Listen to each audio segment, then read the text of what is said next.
एक बार एक शराबी ने खूब पीकर अपने घर को उल्टी से भर दिया। अब वह कह रहा है मुझे नया घर खरीदना है। उसका घर गंदा रहा है, उसमें बीमारियां पैदा हो रही है, उसके पालतू पशु पक्षी उन बीमारियों से मर रहे हैं, परंतु वह अपना नशा नहीं छोड़ पा रहा। और उसने इसका एक ज़बरदस्त उपाय निकाला है कि नया घर खरीदा जाए। इससे तीन बातें साफ है। एक, नशा नहीं छोड़ सकता। दूसरा, घर साफ नहीं कर सकता। तीसरा, जहाँ जाएगा वहाँ भी गंदगी फैलाएगा। यही स्थिति है आज हमारे घर, हमारी पृथ्वी की। हमने यहाँ इतनी गंदगी फैला दी है कि अब हमको सिर्फ एक ही उपाय दिखता है कि किसी दूसरे घर अर्थात किसी दूसरे ग्रह पर जाके बसा जाए। जितने संसाधन लगेंगे मार्स को कॉलोनाइज करने के, उतने संसाधन में पृथ्वी पुनर्जीवित की जा सकती है। और मंगल तक जाने की फैंटेसी सबको अच्छी लगती है, पर क्या आम आदमी वहां जाएगा? वे मानवता को वहां नहीं भेज रहे हैं, मानवता के बीज को भेज रहे हैं। आम आदमी को इसे गंदगी में छोड़ दिया जाएगा। कुछ लोग होते हैं ना, बाप के पैसे वाले, जो होटल का एक रूम खराब करके बोलते हैं now get me another one. ये वह मानसिकता है कि होटल ही तो है पृथ्वी, एक रूम में घुसो, उसको बर्बाद करो, फिर दूसरे रूम मानी दूसरा ग्रह। दो तरह के लोग होते हैं, एक जिन्हें समझ आता है कि ये होटल नहीं है, और दूसरे वे जिनके लिए जिंदगी ही होटल है, उनका पूरा अस्तित्व भी होटल है। उनके लिए हर घर एक होटल है, हर मनुष्य एक ग्राहक है, हर स्त्री एक वेश्या है।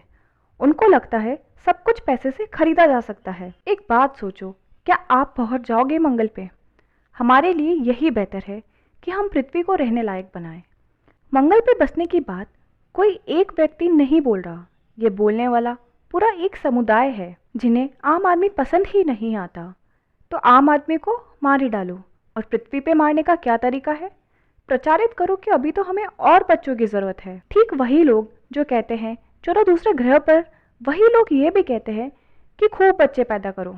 जितने ज्यादा बच्चे पैदा होंगे पृथ्वी उतनी जल्दी नष्ट हो जाएगी, उतना उनको जस्टिफिकेशन मिलेगा कि हम क्यों छोड़ के जा रहे हैं। साधारण आदमी के लिए तो यह एक वीडियो गेम, एक फैंटेसी रह जानी है कि एक स्पेस शटल उठा, उसके भीतर बहुत सारे लोग हैं, उन लोगों को एक नई जिंदगी के लिए एक नए ग्रह पर ले जाया जा रहा है। उस स्पेसक्राफ्ट में आप नहीं होंगे। उस स्पेसक्राफ्ट में बैठना चाहोगे या अंतिम सांस तक पृथ्वी के लिए लड़ना चाहोगे? क्योंकि पृथ्वी ने कुछ नहीं बिगाड़ा है। किस अधिकार से इंसान पृथ्वी की सारी प्रजातियों को नाश करके मंगल भागने की कोशिश कर रहा है? जब भागोगे तो क्या इन सभी प्रजातियों को भी साथ लेके जाओगे? क्या उस तरह की योजना है कि आप वहां जाएंगे तो हाथी, मछली, शेर, कुत्ता सबको लेके जाएंगे? क्या उनके प्रति आपकी कोई रिस्पॉन्सिबिलिटी नहीं? हम क्यों ये बात नहीं करते कि पृथ्वी को बचाया जाए? क्यों कुछ भी छोड़ सकते हैं पर नशा नहीं?